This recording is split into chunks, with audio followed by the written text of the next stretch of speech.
of the Holy Spirit.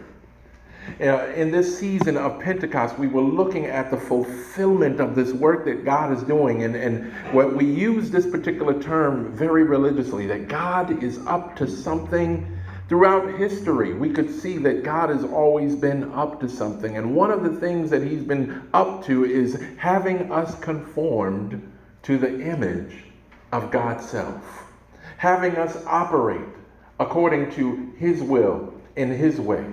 One of the things that he's been up to, as we see through the prophet Zechariah, he was saying, it's not by your might, it's not by your power, but it's by his Spirit, saith the Lord. God has been up to, ever since we have cast his presence far from us as a result of our sin, the original sin, and that our own sin engages. He's been saying, I want to be with you.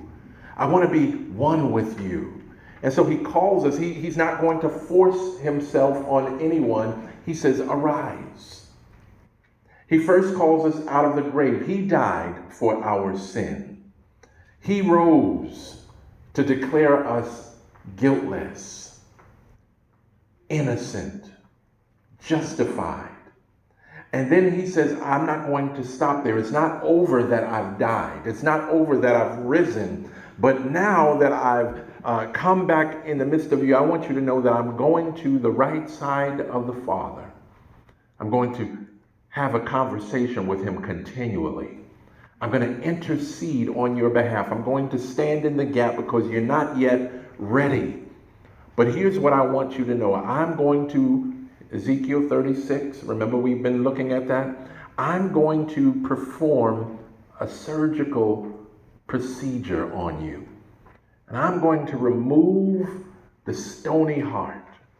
Because some of us had some stony hearts, amen. Some of us were stubborn. Some of us did what we wanted to do, how we wanted to do, and didn't even have a problem with it.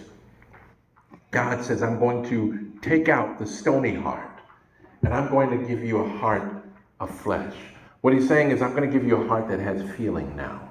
I'm going to give you a heart where you don't get to do whatever you want to do and feel nothing about it. Now, because of this new heart that I'm going to give you, and this heart surgical procedure, you're going to feel some things.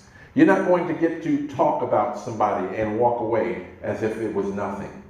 You're going to feel one of the C's. You're going to feel convicted. Glory to the Lamb. I don't know about you, but I'm happy about that. Because if we no longer feel conviction, we need to wonder whether we even have any contact with the King of Kings and the Lord of Lords. The second C he says he's going to give us is, not only is he going to convict us that it was wrong, now with this new heart he's going to convince us. His word says that his Spirit is going to cause us to move in alignment with his laws, with his principles. And that's what we're here to talk about for a brief moment today. What is this law that we've been looking at, that many people, the world, those who don't understand what God has been up to, have been looking at the thou shalt nots.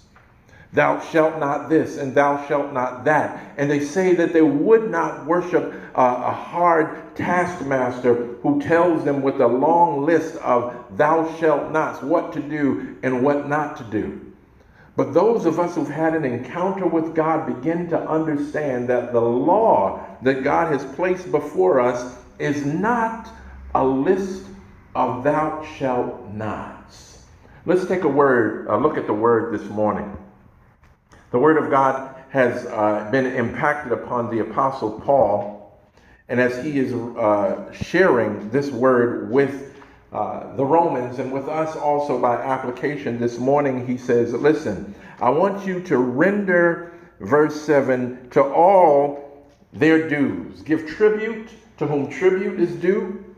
Give custom to whom custom is due. Give fear to whom fear is due. Give honor to whom honor is due. But owe no man anything but to love one another. Let's stay at one for a second.